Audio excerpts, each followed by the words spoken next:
আপনি কি জানেন পৃথিবীর সবচেয়ে বড় উষ্ণ মরুভূমি কোথায়? হ্যাঁ, সেটা হলো সাহারা মরুভূমি। আফ্রিকার উত্তর অংশ জুড়ে প্রায় 9.2 মিলিয়ন বর্গ কিলোমিটার এলাকা দখল করে আছে।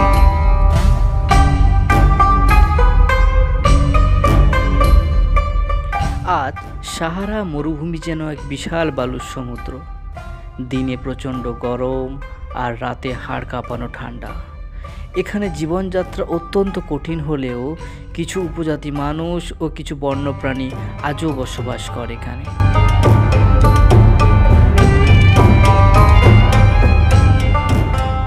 এখন কল্পনার খাতিরে ধরেই নিলাম যে সাহারা মরুভূমিতে নিয়মিত ও অধিক বৃষ্টিপাত হতে শুরু করেছে। তার ফলে সাহারা মরুভূমি ধীরে ধীরে সবুজ বন জঙ্গলে রূপান্তরিত হতে থাকবে। আসলে এটি শুনতে ভালো লাগলেও এটি পৃথিবীর জন্য অত্যন্ত ক্ষতিকর হতে পারে।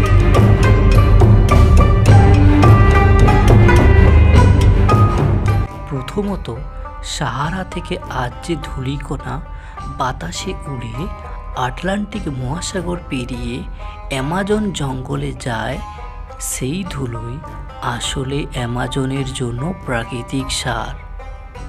যদি সাহারাতে বনভূমি তৈরি হয় তবে এই ধুলোকণার পরিমাণ কমে যাবে এবং তাতে অ্যামাজনের গাছপালা ক্ষতিগ্রস্ত হবে।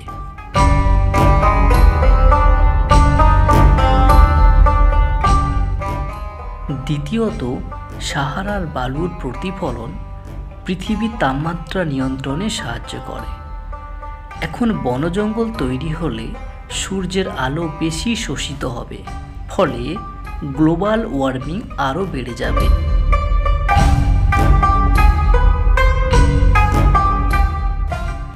তৃতীয়ত, বিশ্বব্যাপী বায়ুপ্রবাহ বা ক্লাইমেট সার্কুলেশন ভেঙে যেতে পারে, যার ফলে অন্য অঞ্চলে খরা বা অতিবৃষ্টি দেখা দেবে।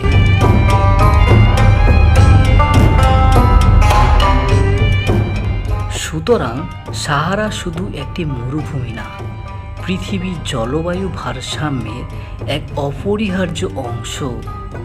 একে মরুভূমি থেকে জঙ্গল বানানো যতটা স্বপ্নময় বলে মনে হয়, বাস্তবে ততটাই ঝুঁকিপূর্ণ। ধন্যবাদ।